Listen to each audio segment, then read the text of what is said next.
சிம்பிளா, ஹெல்தியா ப்ரவுன் ரைஸ வச்சு நம்ம ஒரு அடையும், பணியாரம் பண்ண போறோம். ப்ரவுன் ரைஸ்ல வந்து பார்த்தீங்கன்னா, மெக்னீசியம், ஃபைபர் எல்லாம் இருக்கு. வெயிட் மேனேஜ்மென்ட்க்கு ரொம்ப நல்லது கூட. இதுக்கு 2 கப் ப்ரவுன் ரைஸ் எடுத்துக்கலாம். 1/2 கப் துவரம் பருப்பு, 1/2 கப் கடல பருப்பு, உளுந்து ஒரு 2 டேபிள் ஸ்பூன் நல்லா வாஷ் பண்ணிட்டு, நைட்டு ஃபுல்லா ஊற வச்சுக்கங்க. கிட்டத்தட்ட ஒரு 8 மணி நேரம் ஊற வச்சீங்கன்னா, ரொம்ப பெர்ஃபெக்ட்டா ஊறிடும். இதிலேயே வந்து பார்த்தீங்கன்னா, 1 டேபிள் ஸ்பூன் ஜீரகம் போட்டுக்கலாம். கருவேப்பிலை, வரமிளகாய், பெருங்காயம் வந்து ஒரு 1/2 டீஸ்பூன். உப்பு தேவையான அளவு. நீங்க பூண்டு தேவைப்பட்டாலும் போட்டுக்கலாம். இதில வந்து 4 பூண்டு, மஞ்சள் தூள் போட்டு நல்லா ஃபைனா அரைச்சு எடுத்துக்கலாம். நீங்க வந்து நல்லா அடை வந்து ரோஸ்ட் மாதிரி இருக்கிற மாதிரி இருந்தா, நீங்க ஃபைனா அரைச்சுக்கங்க. இல்ல நீங்க அடை வந்து திக்கா ஊத்துவீங்க அப்டின்னா, நீங்க ஓரளவுக்கு கரகரப்பா அரைச்சுக்கணும். இதிலேயே வந்து பார்த்தீங்க அப்டின்னா, கொங்குநாடு கிராமத்தில வெங்காயம், தேங்காய்லாம் யூஸ் பண்ணுவாங்க. ஒரு சில டைம்ல வந்து சோம்பு யூஸ் பண்ணுவாங்க. ரொம்பவே நல்லாயிருக்கும்.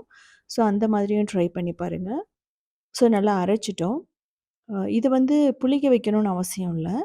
ஆனா வந்து நம்ம புளிக்க வச்சும் சாப்பிடலாம். நல்லாயிருக்கும். இந்த மாவு ரெடி பண்ணிட்டீங்கன்னா, ஒரு 3 டேஸ்க்கு கெட்டு போகாது உங்களுக்கு. ஈனோ, பேக்கிங் சோடா, ஈஸ்ட் எதுவுமே நம்ம யூஸ் பண்ண மாட்டோம். இது வந்து பார்த்தீங்கன்னா, ஒரு ஹை புரோட்டீனான ஒரு பிரேக்ஃபாஸ்ட்டுன்னு சொல்லலாம். நைட்டு வந்து டின்னர் அப்டின்னா, நீங்க இத வந்து ஒரு 6:30க்குள்ள எடுத்துக்கிறது ரொம்ப ரொம்ப நல்லது கூட. இது வந்து கொலஸ்ட்ரால், பிளட் சுகர் எல்லாத்தையுமே வந்து பார்த்தீங்கன்னா, கம்மி பண்ணும். ஸோ இந்த மாரி திக்கா இருக்கும்போது நம்ம பணியாரமா ஊத்திக்கலாம். பணியாரத்தில வெங்காயம் எல்லாம் தாளிச்சு போட்டு ஊத்தலாம்.